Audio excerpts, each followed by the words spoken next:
पहली बात तो मेरा एग्जिस्टेंस दो तरीके से होता है, एक द्रव्य रूप से, उसमें मैं गुणों को सम्मिलित करके बात कर रही हूँ, और एक पर्याय रूप से।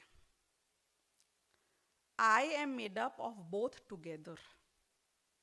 माई कॉन्स्टेंट एस्पेक्ट इज कॉल्ड द्रव्य, और वो द्रव्य प्रति समय प्रवाहित हो रहा है काल में। You are moving in time and you are changing with time. You are the same. द्रव्य दृष्टि से देखा जाए यू आर द सेम, लेकिन पर्याय दृष्टि से देखा जाए you are never the same, क्योंकि द्रव्य is constantly moving but it is constant in the movement. मैंने बहुत शॉर्ट में आपको इसका जवाब दिया है। हम द्रव्य दृष्टि से यदि देखें तो जीव शुद्ध ही था, शुद्ध ही है और शुद्ध ही रहेगा। क्यों? क्योंकि जीव में आप कांस्टेंट एस्पेक्ट की बात कर रहे हो, स्वभाव की अपेक्षा बात कर रहे हो। पानी का त्रिकाली स्वभाव कैसा है? शीतल रहना, त्रिकाली स्वभाव है उसका। अब जीव का एक और स्वभाव है जिसका नाम है विभाव स्वभाव। टू टाइप्स ऑफ स्वभाव वी हैव, वन इज स्वभाव स्वभाव, वन इज विभाव स्वभाव। यानी पर का लक्ष्य करता है यदि ये जीव, वैसे वीतरागता इसका त्रिकाली स्वभाव है, पर का लक्ष्य करे तो राग रूप परिणमित भी हो सकता है। ऐसा जीव का विकारी स्वभाव भी अनादि काल से है और अनंत काल तक है। सुनना, मोक्ष जाने के बाद भी विकारी स्वभाव जो है वो तो रहता है। स्वभाव में तो पढ़ा है ना, विकार रूप परिणमित होना।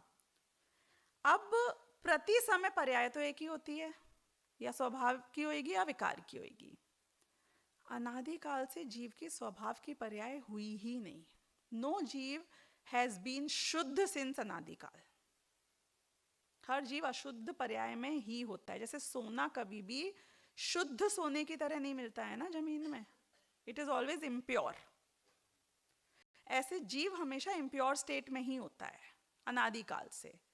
तो जीव को खुद अपने पुरुषार्थ पूर्वक जब उसकी काललब्धि आती है तो उसका दिमाग का सोचने का तरीका बदलता है, उसकी श्रद्धा पलटती है और फिर उसका मोक्ष मार्ग का जर्नी स्टार्ट होती है। नॉट एवरी जीव विल गो टू मोक्ष। अभव्य जीव कभी मोक्ष नहीं जाएंगे। अभव्य जीव तो बहुत छोटी पॉपुलेशन है। इवन नॉट ऑल द भव्य जीव विल गो टू मोक्ष। उसमें दूरानुदूर भव्य एक कैटेगरी होती है जो फ्यूचर में कभी मोक्ष नहीं जाएगी।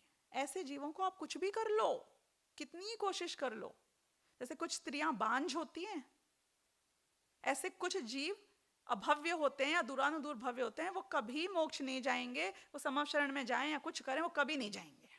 कुछ भी कर लो आप उनको। अब जो एक सर्टेन कैटेगरी है, उनकी विकारी पर्याय का जब निर्मल पर्याय में परिणमन होने का टाइम आता है, when the time is right, तो उनका सोचने का तरीका बदलता है और फिर वो पुरुषार्थ करते हैं उस डायरेक्शन में। क्यों? क्योंकि वो पुरुषार्थ होगा तभी तो कार्य होगा।